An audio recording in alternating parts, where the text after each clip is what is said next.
लोग को किसानों को जो है देसी गाय का गोबर, गौमूत्र, गुड़, बेसन और जो पीपल के पेड़ के नीचे की मिट्टी, इन्हीं चीज़ों का उपयोग करके प्राकृतिक खेती किया जाता है। और इससे हमें अगर कोई भी किसान प्राकृतिक खेती करना चाहते हैं, नेचुरल तरीके से अगर फार्मिंग करना चाहते हैं, तो कम लागत में सिर्फ घरेलू सामान का उपयोग करके आप अच्छी खेती कर सकते हैं और मुनाफा भी अच्छा मिलेगा।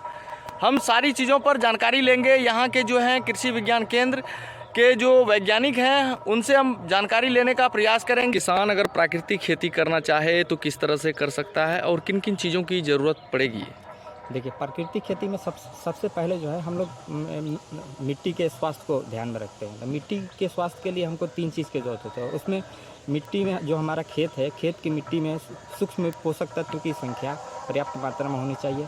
दूसरी, उसमें जैविक कार्बन की मात्रा भी अच्छी होनी चाहिए। और तीसरा जो है केचुआ होना चाहिए, जो कि आजकल आम जो रासायनिक खेती जो करते हैं उनके खेतों में ये चीज़ों को देखने को नहीं मिलता है, और जिसके कारण से विभिन्न तरह की बीमारी वगैरह होता है और स्वास्थ्य का और आर्थिक रूप से भी नुकसान होता है। तो इसको करने के लिए सबसे पहले हम लोग जो प्राकृतिक खेती यहाँ पर 1 एकड़ में कृषि विज्ञान केंद्र जलालगढ़ में आपका 1 एकड़ में डेमो यूनिट के रूप में लगाया गया है, जिसमें सबसे पहले हम लोग मिट्टी में ऑर्गेनिक कार्बन को बढ़ाने के लिए जो है इसमें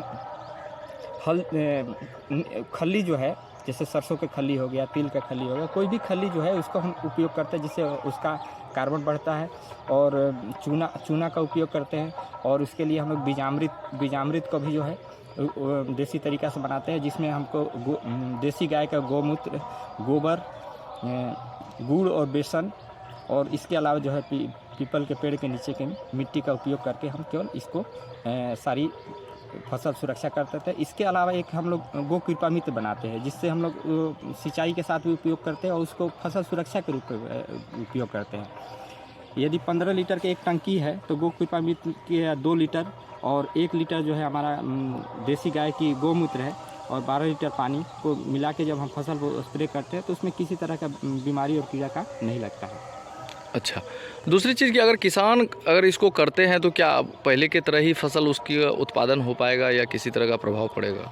स्टार्टिंग में फसल के जो उसका मिट्टी का स्वास्थ्य बनाने में, ये जो हम स्टार्टिंग में 3 चीज़ें बोले कि पोषक सूक्ष्म जीव की संख्या, केचुआ और ऑर्गेनिक कार्बन, ये तीनों को बनाने में हमको लगभग एक साल से ज़्यादा लग जाएगा। जब ये एक अच्छी मात्रा में मेंटेन हो जाएगा तो फिर उत्पादन में अगले साल से हमको करीब दूसरा साल से या तीसरे साल से हमारा अच्छी उसके कंपेयर में उत्पादन होने लगता है। स्टार्टिंग में थोड़ा यील्ड की कम होगा। अच्छा, प्राकृतिक खेती जो है हर फसल के लिए किया जा सकता है या सिर्फ किसी एक फसल के लिए? ये हर एक फसल में अभी इसका ट्रायल चल रहा है, और हर एक फसल में किया जा सकता है। तो कोई भी किसान आसानी से कर सकता है? आसानी से कर सकता है। किसी भी तरह का जानकारी अगर किसान को लेना हो प्राकृतिक खेती के संदर्भ में तो कहाँ मिलना हो? कृषि विज्ञान केंद्र पूर्णिया में, जलालगढ़ पूर्णिया में आके कोई भी किसान यहाँ इसका प्रशिक्षण ले सकते हैं। इससे संबंधित कोई भी जानकारी आपको एक प्रशिक्षण के माध्यम से डेमो यूनिट पे आप उसको देख के कर सकते हैं, और यहाँ पर जो फसल लगा है उसको देख के भी आप सीख सकते हैं। अच्छा, प्राकृतिक खेती से किसानों को मुनाफा का क्या रहेगा? सबसे इसका मेन उद्देश्य है कि कम लागत में अधिक मुनाफा, माने इसमें लागत कम लगना है और मुनाफा ज़्यादा होना है। तो मुनाफा इन सेंस सब केवल हम लोग जो आज के एक पैमाना है कि हम लोग केवल पैसों से देखते हैं, पैसों से नहीं, हमारा स्वास्थ्य से भी संबंधित होना चाहिए। इसके लिए एक छोटा सा एक एग्जांपल देंगे कि अगर हम एक पीढ़ी पीछे की बात करें तो जो हमारे पूर्वज थे उनका एक लाइफ होता था, या उनका जीवन चक्र होता था 100+ में होता था, और आज के जनरेशन जो है, आज हमारा जो एवरेज लाइफ हो गया, औसत आयु जो हो गया 65 से 70 वर्ष ही रह गया है। तो ये कमी देखने को मिल रहा है। तो इस परिवेश को देखते हुए हम लोग को इस प्राकृतिक खेती की तरफ मूव करना ही पड़ेगा।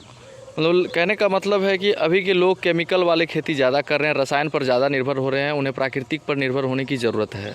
बिल्कुल ज़रूरत है, जिससे समय और स्वास्थ्य दोनों बचत हो पाएंगे। दोनों की बचत होगी। क्या परिचय हुआ? मेरा नाम दयानिधि चौबे है, यहाँ पर मौसम वैज्ञानिक के रूप में कृषि विज्ञान केंद्र जलालगढ़। मौसम वैज्ञानिक हैं, इन्होंने बताया कि अगर कोई भी किसान प्राकृतिक खेती करना चाहे तो वो आसानी से कृषि विज्ञान केंद्र जलालगढ़ पहुंचकर पूरी तरह से प्रशिक्षण और संबंधित सभी जानकारी ले सकते हैं। उन्होंने कहा कि अभी के लोग रसायन पर ज़्यादा निर्भर कर रहे हैं, उन्हें प्राकृतिक की तरफ ज़्यादा रुझान देना होगा, जिससे हमारा प्राकृतिक और स्वास्थ्य एवं अन्य तरह का फायदा मिल सकेगा। न्यूज़ 18 डिजिटल पूर्णिया से विक्रम झा।